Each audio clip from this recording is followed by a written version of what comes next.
Hello, this is Mayfield. Great to be with you today, and thank you for tuning into this broadcast. I want to talk to you about Genesis chapter 4 today.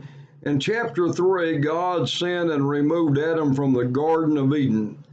He had to till the ground and work just like everyone has to work today.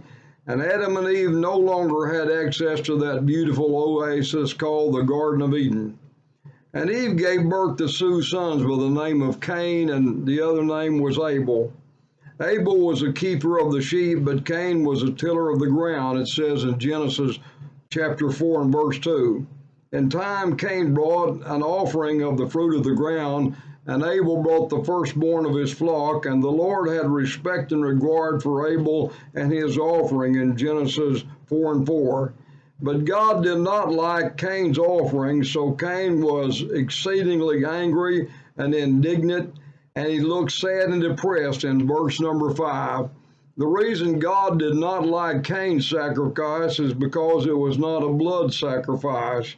The reason that we have the Abel sacrifice, it was so good that he offered the first sheep, and it was a blood sacrifice. And in the Old Testament, blood sacrifices had to be offered for the sins of the person or the people, and so they had to bring an offering that had blood in it. And so Cain did not do this, and it did not make God happy. And the Lord asked Cain, why are you so angry that I've rejected this sacrifice? Why do you look so sad and dejected? He had extreme jealousy because God was pleased with Abel, was not pleased with him.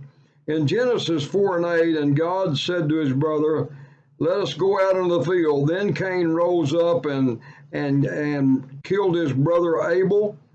This was the first murder in the Bible. And the Lord came to Abel during this time and said, where is your brother? And he said, I don't know. Am I my brother's keeper? And yes, we are our brother's keeper. We are to be a witness to everyone we come into contact to and be a blessing to other people. And the Lord said to Cain, what have you done? The voice of your brother is crying from the ground. And the Lord cursed Cain, and the ground you till will no longer be productive. So he went out as a vagabond into a different region of the country, and Cain said, my punishment is greater than I can bear. He was afraid he would be killed, being a vagabond and on the loose and nowhere to go. And the Lord put a mark on Cain that anyone killing him would be punished 7 times. It was a distinctive mark. We don't know just exactly what that mark was, but we do know it was a mark placed upon him, and everyone would know not to kill him because he was in God's hand.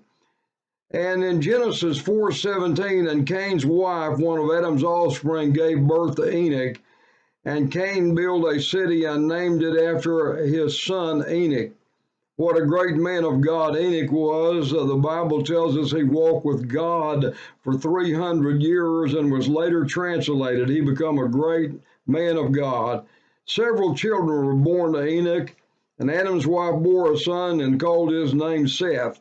At the time men began to call upon God in the name of the Lord in the last verse of that chapter, and they began to seek God and they began to call him God because he is God today.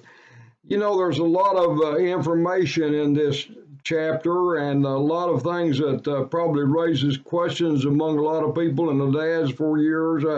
Where did a lot of people come from? There's a lot of time span that happened from the time that Eve gave birth to these boys. There was about 120 years there where there could be populated by people that Cain could have given birth and had children, and also others. We don't know just exactly because we don't have enough information on that. But what we can remember from this chapter is that the first murder occurred in this chapter, and that God was not pleased with the sacrifice. And we have to look to Jesus Christ today because he became the greatest sacrifice ever. They killed animals in the Old Testament as a restitution for their sins, but in the New Testament, Jesus took all of it up on his back and gave his blood on Calvary. Thank you for listening to the program today, and may God richly bless you today.